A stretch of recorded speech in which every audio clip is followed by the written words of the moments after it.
নীল নদীর বন্যা নিয়ে মিশরের বাদশাহ হাকিম খুবই চিন্তিত ছিলেন।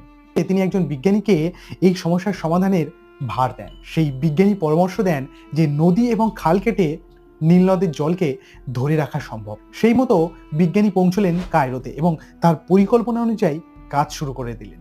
কিন্তু কিছুদিন যাওয়ার পর তিনি বুঝলেন যে তার পরিকল্পনা বাস্তবায়নের জন্য প্রযুক্তিগত সক্ষমতা সেই সময় ছিল না।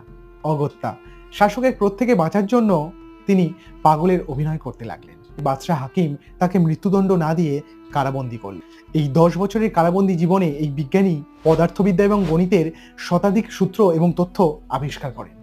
এই সময় তিনি বিশ্বের প্রথম ভিজুয়াল সায়েন্টিস্ট হিসাবে পরিচিতি লাভ করেন। বন্দিদশায় তিনি রচনা করেছিলেন বিখ্যাত বই বুক অফ অপটিক্স। আর এই বিজ্ঞানীর নাম হলো ইবন আল হাইথাম। আমরা সবাই তাকে আল হাজেন নামে চিনি।